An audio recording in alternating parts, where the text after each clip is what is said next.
kami kelompok 3 dari kelas 12 IPA 4 akan membahas sekaligus menganalisis novel yang berjudul Mangir. Perkenalkan, nama saya adalah Bapak Rizky. Saya Putri Meilani. Saya Lucy Pranoptia. Saya Dewi Katarina. Selamat menyaksikan.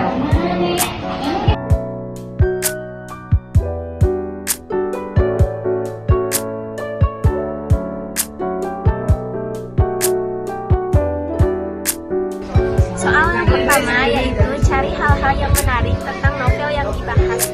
Hal-hal yang menarik tentang novel yang ingin kita bahas yaitu novel Laut Bercerita.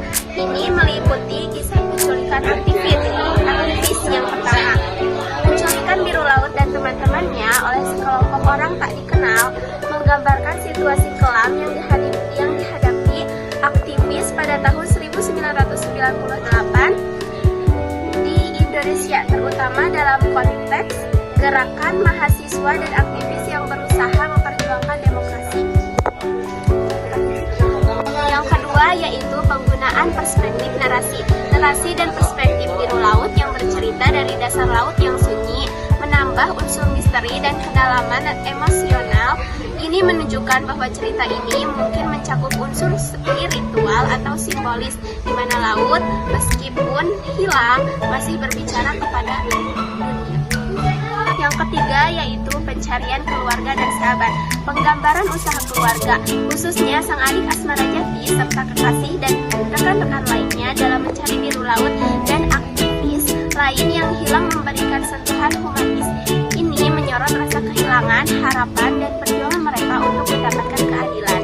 Yang keempat, konteks sejarah. Latar belakang peristiwa pada tahun 1998 yang merupakan masa transisi politik besar di Indonesia memberikan nuansa sejarah yang kuat. Ini mengaitkan fiksi dengan peristiwa nyata, membuat cerita terasa lebih relevan dan fiktif. Yang kelima yaitu simbolisme laut. Nama tokoh utama Biru Laut dan penggunaan metafora laut yang tenang namun penuh misteri bisa diinterpretasikan sebagai simbol dari gerakan perlawanan yang mungkin tersembunyi atau terpendam, tetapi memiliki kekuatan besar.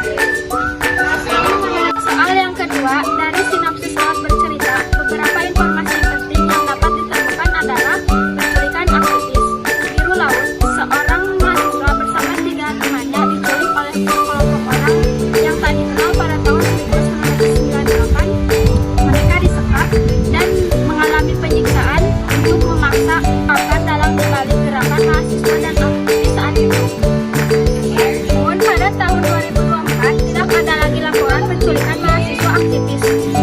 Kedua, kehidupan keluarga. Keluarga Biru Laut, terutama ayahnya, menunjukkan aktivitas sehari-hari yang normal, meskipun mereka tidak menyadari bahwa Laut telah diculik. Ini menunjukkan jelas antara kehidupan keluarga yang tegak dan nasib tragis Laut. Lanjutan jawaban nomor 2, pencarian keluarga dan tim Komisi Orang Hilang. 2 tahun setelah hilangnya Biru Laut, adiknya Asmara Jati dan tim Komisi Orang Hilang berusaha mencari jejak mereka yang hilang, memperlihatkan upaya untuk mencari keadilan dan jawaban atas hilangnya aktivis. Terdapat kesedihan dan pencarian keadilan. Selain keluarga, kekasih Laut Anjali serta keluarga aktivis lain yang hilang terus berusaha mencari kejelasan nasib orang-orang yang mereka cintai, menggambarkan penderitaan yang luas akibat penghilangan paksa. Selanjutnya, narasi dari Laut. Biru Laut yang diduga telah meninggal bercerita dari dasar laut, memberikan gambaran simbolis atau spiritual tentang apa yang dialaminya dan teman-temannya, memperkuat unsur tragis dan emosional dalam cerita.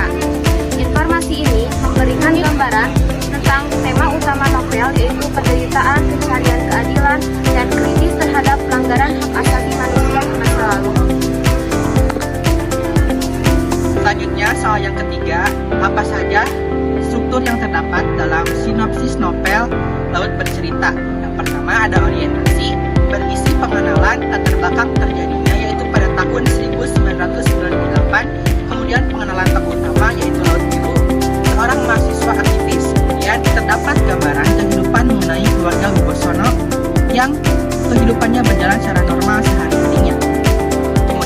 Yang kedua, ada pengungkapan peristiwa di mana biru laut dan 3 temannya diculik disekap oleh orang yang tidak dikenal. Mereka juga dibawa ke tempat yang tidak dikenal sama sekali dan disekap selama berbulan-bulan. Terakhir, itu ada koda di mana narasi simbolis dan laut biru yang bercerita kepada dunia menutup cerita refleksi mendalam tentang penghilangan secara paksa dan perjuangan aktivis di masa itu. Dan struktur yang ketiga ada menuju konflik di mana biru laut dan 3 temannya setelah disekap mereka diinterogasi, disiksa secara brutal untuk mengungkapkan siapa dalang dibalik peristiwa kegiatan mahasiswa aktivis. Selanjutnya keluarga biru laut tidak menyadari nasibnya, hanya menunggu kepulangannya yang tiada pulang. Kemudian yang keempat, ada puncak konflik di mana setelah 2 tahun kehilangannya, keluarganya, yaitu adiknya Asmara Jati, mulai mencari jejak kehilangannya bersama tim Komisi Orang Hilang. Kemudian kerabat, kekasih, dan teman-teman seperjuangannya biru laut mulai menuntut keadilan, kejelasan bagi nasib biru laut sebagai temannya.